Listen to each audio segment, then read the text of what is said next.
Iran sent missiles to a U.S. base in the Middle East just an hour ago. What this means for the U.S. involvement in this conflict. That story coming up. Better weather conditions will warm up after a cooler weekend, and now we're already focused in on the Hoop Fest weekend upcoming. And the community came together to honor the Decker sisters by wearing their favorite colors at their memorial that happened on Friday. Hear what their mother had to say. Hi, everyone. Thank you so much for joining us here on KREM 2 News at noon. I'm Laura Papetti, and we have a lot of news to get to today, including breaking news at this noon hour. Iran has launched a missile attack on a U.S. military base in Qatar. Iran's army commander-in-chief warning just earlier today that the U.S. would receive a, quote, firm response. The Trump administration said earlier that they're still hopeful for diplomacy, but are ready to respond if Iran takes aim at U.S. troops in the region. President Trump has yet to release a statement at this time. According to the Qatar Administrative Defense and U.S. officials, there are no casualties, and the airways, they say, are now safe. Here at home, Eastern Washington's 5th District Republican Congressman is backing the president on his decision to strike Iran. On social media, Congressman Michael Bumgarner writing, quote, letting Iran acquire a nuclear weapon would be suicidal. Meanwhile, Washington Senator Patty Murray called the strike unconstitutional and said, quote, it is critical that Congress ask important questions before approval. Congress needs to understand what intelligence the administration is acting upon. Iranian Americans in Western Washington are speaking out. Computer scientist Ali Mousavi says he has no choice, he believes, but to protest as his home country of Iran is under Israeli bombardment. He marched alongside dozens of fellow Iranian Americans last week in opposition to the U.S. government's potential involvement in the conflict. Of course, that was before the most recent engagement today. Mousavi says he has already lost friends and family members at home. I would say the majority of Iranian people want is a change that is brought by themselves. They don't want any external force, any external country to come and make a change inside their country. And then in Bellevue over the weekend, a small group gathered to show their support for a U.S. attack on Iran. I want to thank to President Trump because he did a great job. I'm really happy to be with my Iranian friends and really advocate for their freedom. Some of the people sharing they have been calling for a regime change in Iran. The U.S. State Department has issued a worldwide security alert following the U.S. military strike in Iran. The warning advises Americans to take caution, especially if folks are traveling overseas.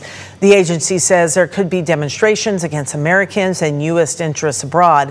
Homeland Security is also warning Americans of potential cyber attacks as well. And we will be following the situation, of course, in Iran throughout the day and beyond. We expect lots of developments. You can get the very latest by watching our streaming app, KREM 2 Plus. KREM 2 Plus is free to download and watch on your TV. All right, it is about 3 minutes past noon right now. We're going to come close to home here and head outside to the KREM 2 Outdoor Weather Center. That is where meteorologist Thomas Patrick is standing by. Thomas, right now, it looks a little gray out there. I don't know if that's just the look from where you're standing. It was a beautiful morning, certainly. Yeah, our weather conditions have certainly stabilized after a bit of a cooler weekend, we will admit, but the rain obviously was more than welcomed from last night. That has materialized as a little bit of extra cloud cover today. I would say this is partly cloudy cumulus with a deck of some high-level haze in the skies, making it look a little bit grayer than maybe we would want it to be. But I think our temperatures will be just fine this afternoon, mid to upper 70s on tap. As our temperatures do stabilize after a cooler weekend, that cool weather now moving over kind of the Rocky Mountains region versus some of the extreme heat out east, heat and humidity, I should add. That worst of it all on the eastern half of the country, but here back at home after a cooler weekend previously, that is going to flip over into a hotter weekend ahead and could be by quite a margin as well. Already got eyes on the Hoop Fest forecast, so you're not going to want to miss that, nor which days are going to be in the 90s here locally. So we can turn around pretty quickly. So we'll have more on that in about 10 minutes.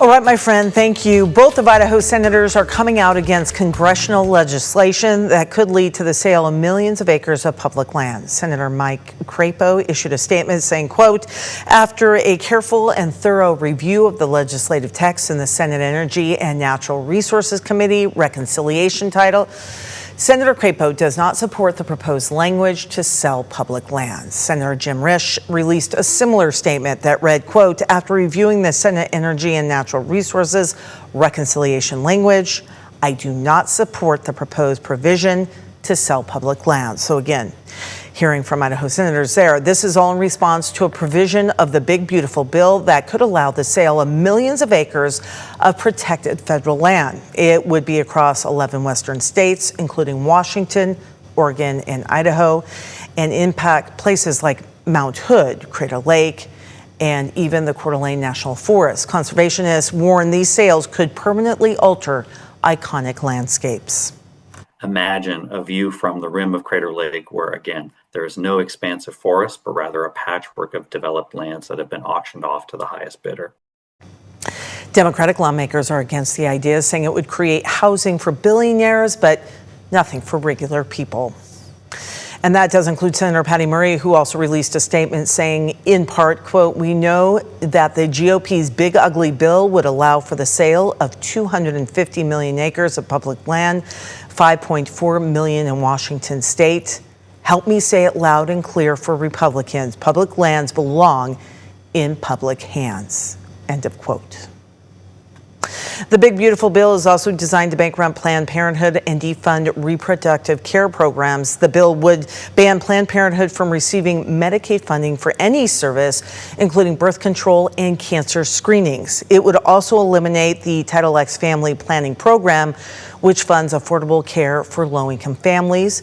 And according to the Congressional Budget Office, banning Medicaid use from Planned Parenthood would increase the federal deficit by $300 million. Planned Parenthood serves 100,000 patients every year in Washington, and half are Medicaid recipients.